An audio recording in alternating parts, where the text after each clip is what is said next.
Okay. All right. Am I audible to everyone? Yes. Okay, great. So hello everyone. Good morning and good evening, depending on where you're coming from, right now joining us from. We are here to discuss the possibilities of building back better in a post-COVID era, if I may say so. I mean, fingers crossed for this pandemic to leave us for good. The topic for our panel today is reimagining the future through responsible investment. Keeping in line with the multiplier effect, let me quickly say this. We all know good investors already have multiplier effects on the business, the industry, and the ecosystem at large. But taking this a step further, I truly believe that the responsible investors can have dual multiplier effect of maximizing the positive impacts on our planet, people, and profit as a whole, while at the other hand, reducing the negative impact on the same. Just to help you imagine that, imagine the multiplier effect of reduced air pollution or reduced number of floods or maybe reduced number of child labor. And on the other hand, just imagining increased number of educated, healthy individuals taking care of the planet. With that in mind, and also keeping in mind our audience, who are largely investors and founders, let me invite some of the finest brains from the practitioner and investors world to the dais. Our esteemed panelists today for the session are Anne Rosenberg from Wood PLC, Arno Devete from FNMO, and Rahul Shah from CDC Group. Welcome panelists. May I please request the panelists to now introduce themselves and your teams, and also quickly highlight your, maybe share your career highlights too. And you can go first. Thank you so much, and thank you so much for the opportunity to be part of this amazing panel at a very historical moment. Actually, on Monday, the world leaders will be together at UN. It is the 76th session of the UN General Assembly, so it's very timely to have this this event taking place today. So as mentioned, I'm Anne, and I am co-founder of the SDG Ambition, which is a framework that is being rolled out by UN Global Compact to the private sector, and have a background of 20 years at SAP, and now work for Wood PLC, where I'm working with the digital transformation of the private sector in public-private partnership with government, startups, and accelerators to really transition to really become net zero. So I look forward to be part of the conversation today. Great. Arno, you want to go next? Can I go next? Okay. I'm Arno Devete, working for FNMO in the last 20 years, and manager of our Singapore office. FNMO is a bank supervised by Dutch Central Bank, set up 50 years ago, AAA rating with the Dutch government as the largest shareholder. And FNMO at the same time is a DFI, a development finance institution, and like co-panel member Rahul of CDC, also part of the EDFI, the European DFI Association, where we strive together to harmonize all kinds of ESG conditions with our investments. And we have been set up like IFC, a World Bank, to support the private sector in emerging markets. We are active as FNMO in 85 countries, where we offer long-term debt products, which is around 65% of our portfolio. And we make direct investments, equity. We invest in 200 funds as an LP. And India is the country with our largest exposure. Another important goal for us is to catalyze investments by other private sector entities in emerging markets, for instance, by syndicated loans with FNMO in the lead. And we have three focus sectors, the financial sector, renewable energy, and a combination of agriculture, water, and food. Great, thanks, Arno. Rahul, you may want to go next. I think you're muted. Yeah. Can you hear me now? Yeah. Yes. Okay, sorry for this. Hi, I'm Rahul Shah. I had the corporate debt investments at CDC. Been here for around 5.5 years, and prior to this, I spent my career with Standard Chartered and JP Morgan, all on the credit investing side for over 15 years. About CDC, we are the world's first development financial institution, set up over 72 years back, Have been in India investing and been present in India for over 30 years. CDC is owned by the UK government. We're currently around $7.5 billion balance sheet size with over $2 billion invested portfolio in India. And we basically invest in businesses and projects in Asia and Africa to support sustainable private sector growth with development impact at our core. That's pretty much about me and CDC. Great. So keeping in line then with our discussion here about this topic, let me again ask maybe in the same order or as you may choose to respond. What does responsible business or responsible investments mean to you in general, and maybe with respect to your business too? You can share some highlights on that. So I can start. So I, as mentioned, represent the private sector and have been working with companies all over the world for the last many years from a technology perspective. And what we have seen, and that was part of the work that I've been doing with UN Global Compact, is that even though we have a lot of incredible technology at hand, we see right now there's a huge technology gap. We have technology capabilities, but there's a huge technology gap, especially if we go and look at the whole area around climate. And as you all know, and I just want to put some empathy of this also, next week at the General Assembly in New York, where I also will be in person, is also the Climate Week in New York. And there will be a huge conversation around what we need to do around the climate crisis leading up to COP26. And this is where there is a call for action, both to the investment community. You probably hear all the great stuff that Bill Gates is talking about, and we're talking about really going in and do some huge investment within the clean tech area. But it is really true that there is a huge technology gap. Part of the work that I did was that I was mapping across the 17 global goals into 10 business ambitions, and those 10 business ambitions are mapped down to business process step, and now further down technology and data models. And this is here that we see there is a huge technology gap where we really need a huge amount of investment, but also, of course, also solutions coming from the startup ecosystem and from software companies. And this is where you can see we need to do some huge realignment of investment. And when we go into COP, that is happening the first week of November in Glasgow, on this third day, it's actually all around investment and realigning capital. So my kindly ask to all the people listening in here today is that we need a really huge focus on mobilizing money into realigning investment into the new economy and away from, fossil fuel and into really the new energy sector.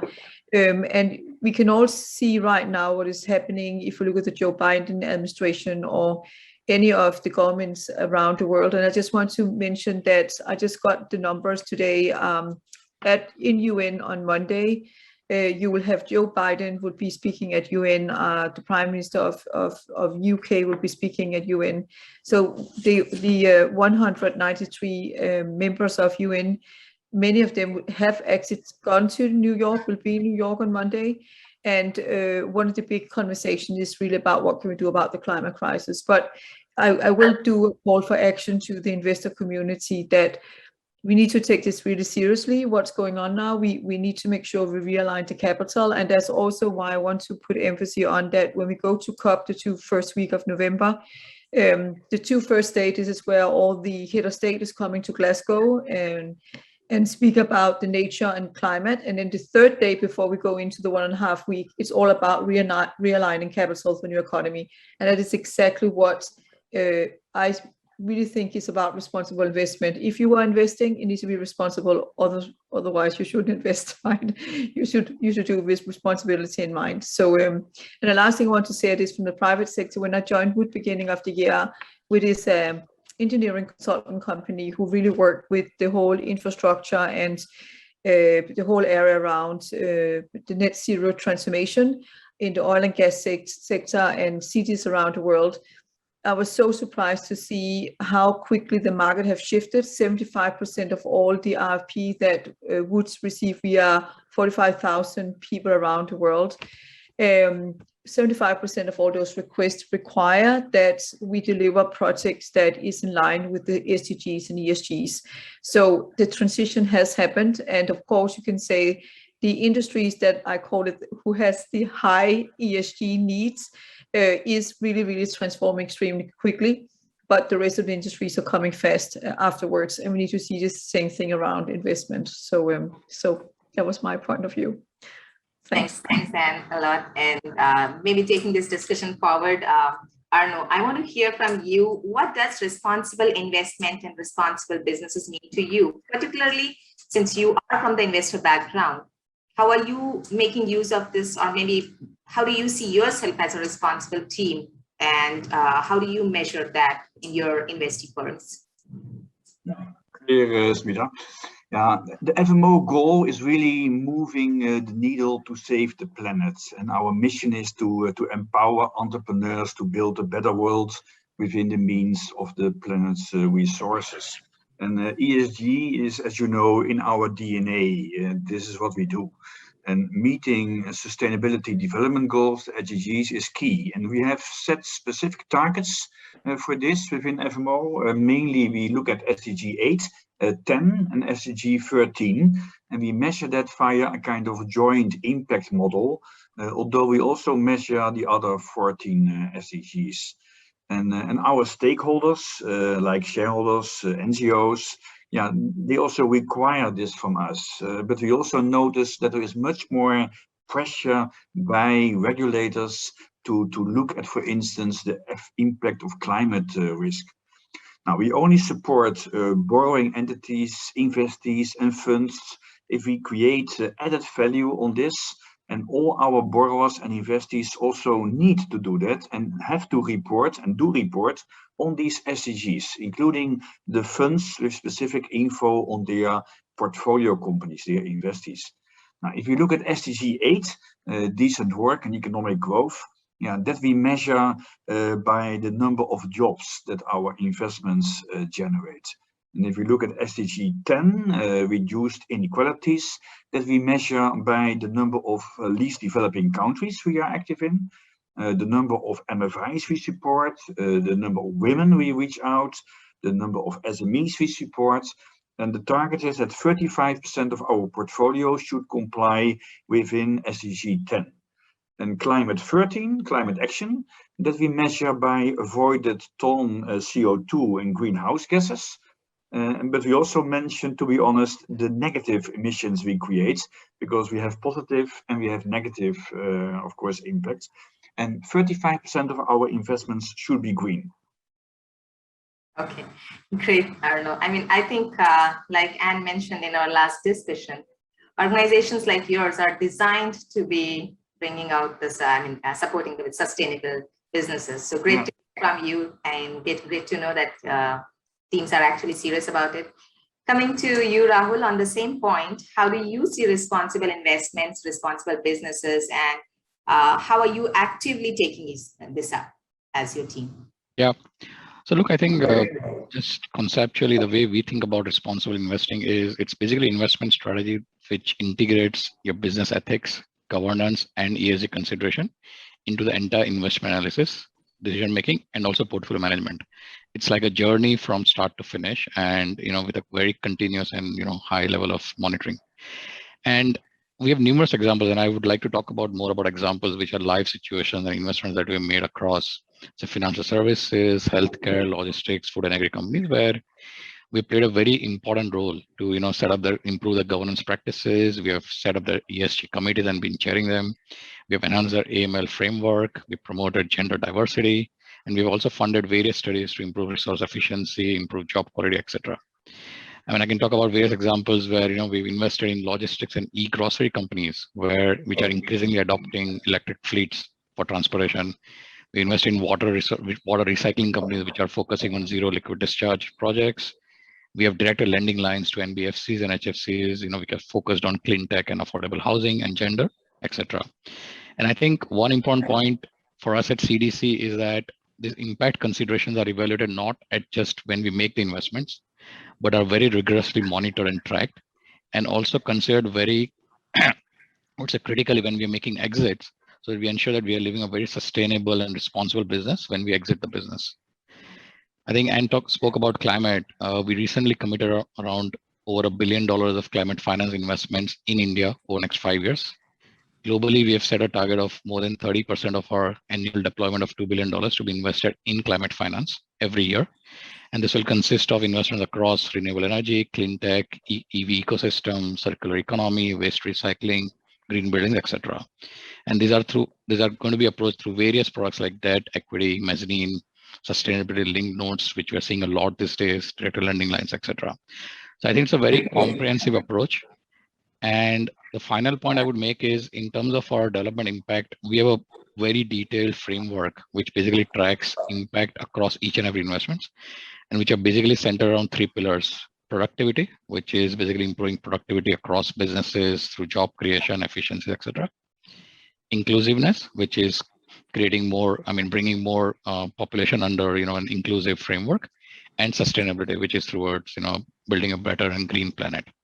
And our entire CDC's portfolio, as well as, in a way, our remuneration is linked to the impact considerations that we achieve across our portfolio as a whole. Great, Rahul. I think you made some very valid points, and maybe I'm going to hold on to one of them, which was about exits and investors, like even when you're making exits. And so there is a strong governance mechanism you use, strong monitoring you use on the sustainability aspect. So I'm going to probably ask you back on this. One question is, are we really looking at SMEs and startups to adopt sustainability? My view is yes.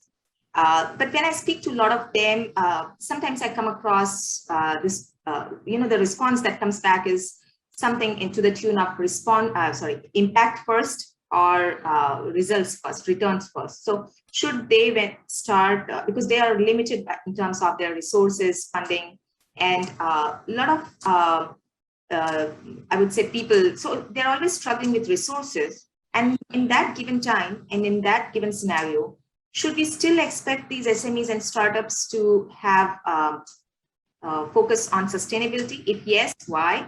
And if no, why? And do you see a change in the trend from the past? Yeah, sure. So Smita, look, I think there are various dimensions to this. So one is, our own experience of investing in Asia and Africa shows that, commercial returns can be achieved on a long-term sustainable basis along with impact. And it's not either or, it's actually both. And the world entirely is moving towards this, supporting sustainable organizations and entrepreneurs who can appropriately also achieve commercial returns over a very longer period of time. And we have numerous examples. So I can talk about, companies. Let's talk about when we talk about the tech ecosystem and the startups, let's look at from the customer's perspective. So we're seeing an increasing trend of, customers across large textile, pharma companies, healthcare companies, and even, warehousing players who are, who want their suppliers or vendors or the entrepreneurs to be sustainable, and they sign up to sustainability targets. Like, there are examples of, the global large textile companies across Europe and US who want the vendors, to have projects which are zero water recycling projects or zero liquid discharge projects. And these are targets embedded into the vendor and ecosystem. We have examples where, ICANN, Amazon have made large commitments across, zero emissions and, getting the shipments to be carbon neutral. So we are seeing a very large number of corporates or the customers who are demanding this from the vendors and their entire kind of supply chain. And then you also see there's a huge amount of capital which is actually targeted to invest in sustainable projects or companies. And the various kind of research reports will also show that look, there are over $103 trillion of investments which are, or assets managed in sustainable and responsible investing. And now, if you talk about the large corporates, at least, you look at the Tatas and the Reliance and, Adani's, etc. A lot of them, most of them are, have sustainability linked targets. And they're also looking at, raising a lot of capital through sustainable bonds and notes.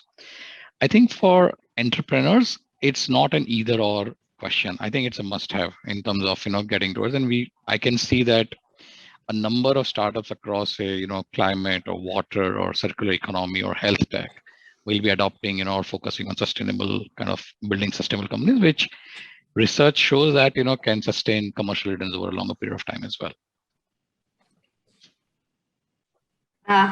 Thanks. Thanks a lot, Rahul. I think that's a lot of good input. And holding on to the same thing, Arno, I'm going to come to you with the same question that while I see large enterprises do this, do you see startups and SMEs adopting sustainability? Do you come across such investment proposals where you have to look at a startup or an SME or teams, smaller teams where they are seriously looking at sustainability? Yeah, let's put it in a different way, Smita, because we only do investments where the companies will comply to that. We only speak with these companies who are willing. So companies who have not the intention to be, how do you call it, SDG minded or ESG friendly, yeah, very fast we say, sorry, we will not work with you. So we only work with people who have institutions who have good intention.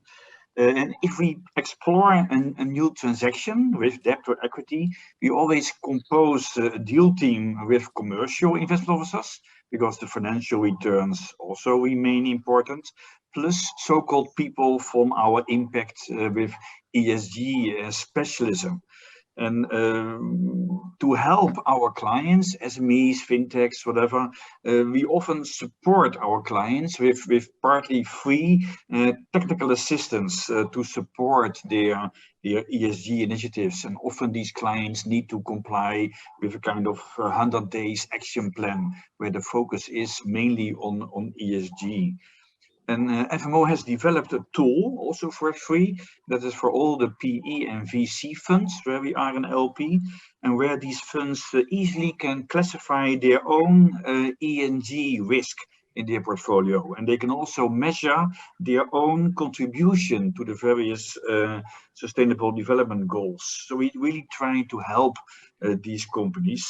And within EDFI, together with Rahul, we have agreed on a kind of standard text for funds where, how do you call it, all the environmental social risks are covered. So the moment an DFI like FMO or CDC is an investor in a fund, all the funds have to comply with our ESG criteria. And that means reporting on ESG and that kind of things. Yeah.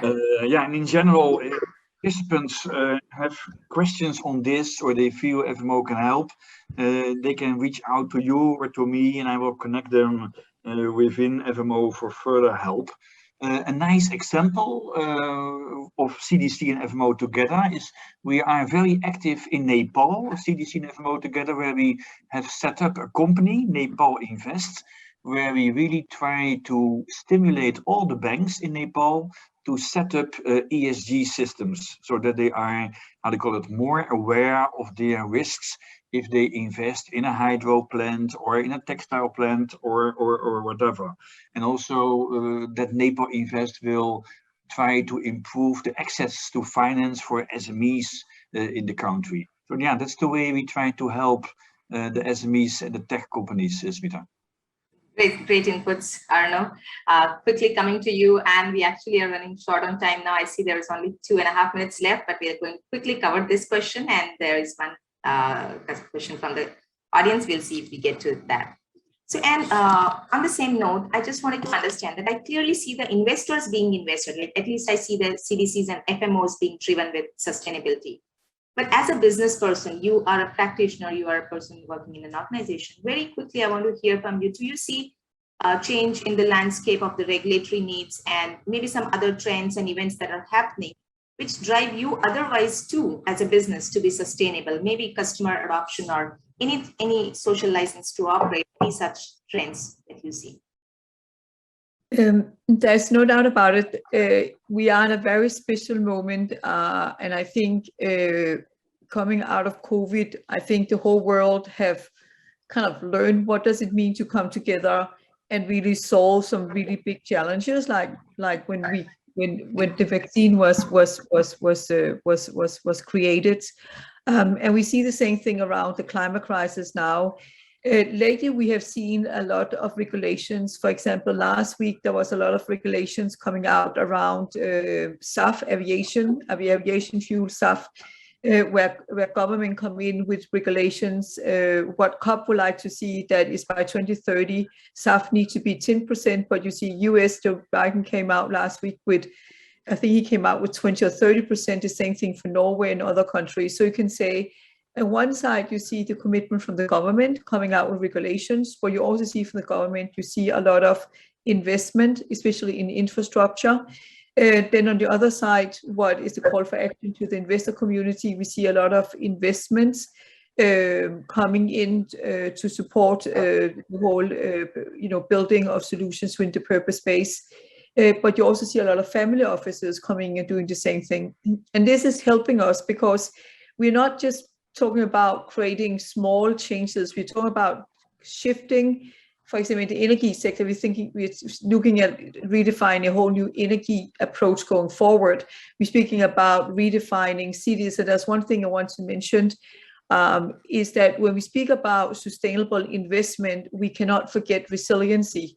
So it is sustainability together with resiliency. And you'll see when you follow, or if you go to COP, that it is the race to net zero and the race to resilience at the same time. So I would say the momentum that we see coming in public-private partnership is unbelievable strong. And that's where, for the investment community, my recommendation is when you go in and you look into investment opportunities, you can say there's also a whole reverse education in it, because it can also be, just like you heard Arno and Rahul speak about, that it can be a requirement for you when you go and invest, that the startup needs to fulfill certain criteria for you to invest into them. Just as the same thing when a startup go in and say, I'm looking for investment, that they have requirement to you. The same thing you see now from countries, you see from the private sector. And the last thing I want to mention, because it is a very special moment right now, and you should really follow Monday going forward, New York. There will be more than 300 events going on in New York. Many of them will be virtual because of COVID, many will also be in person. And there's something called the World To-Do List that will be launched. So we have the 17 global goals. The 17 global goals have a set of KPIs behind them. But now UN, together Project Everyone, have created the World To-Do List. The World To-Do List is really about what are you going to do if you go in and look at any of the global goals. So what are you going to do about it? So follow that campaign. It's a campaign that's going to run to 2030. And then I will also like to recommend that you really accelerate up to COP and follow this whole thing. I kind of call it follow the money, but the whole thing about realigning the economy. I was thinking about what Rahul was speaking about, this whole movement of sustainability. And when Arno speak about, well, we only invest into things that has to do with purpose. I think it's a mindset, you as an investor, that is like, it is not an add-on. It's not like I can invest in something that is not purpose. I can invest in something which supports sustainability. It needs to become the new normality, because otherwise we can't do the big shifts. So therefore, my call for action to the investment community is that you are equally accountable, like the private sector, to make sure that when you invest, that is a requirement for you, just like Arno said about, we don't invest in anything else. So everybody needs to follow what Arno and Rahul is speaking about. It's the same thing for the private sector. They need to follow the same journey, and for any startups and any government. So it's a very exciting time that we have in front of us right now. Thank you so much for your input, and I was absolutely looking forward to this. These points that you just made, I was looking forward to them. So glad you shared these. We have questions, and unfortunately, it's from Union Bank. It's from Paritosh of UBI and from Ravi of Weisenwelt. And I'm going to get back to you, I promise, with all these three panelists. I'm going to get their responses and share it with you, because it's a longer discussion and we cannot afford to have that right now since we're running out on time. So I'm sorry for the audience questions, but I'm going to definitely come back to you with the responses. So thank you, panelists. I'm really looking forward to more in-depth discussions with each one of you in near future. And thank you, audience. I'm honored to have your time and attention. And before I leave the dais, I want to leave you with this one thought. The multiplier effect that we've been talking about, whether it is of technology, of people, or of sustainability, can work on either direction. It can have a hugely positive impact, or it can also cause a humongously negative impact. And if you're not actively thinking on what impact our work is creating, Are we ready to face the floods, forest fires, hunger, violence, sickness, and poverty, all kinds of multiple issues, multiple times more than what we're facing today? And then the bigger question for the audience, who are the business founders and investors, is how are you going to conduct business in such a sick society, a dying society? I don't mean to scare you, but I do want you to think it over. Thank you so much. Thank you. Thank you. Thank you, everyone. Thank you. Bye.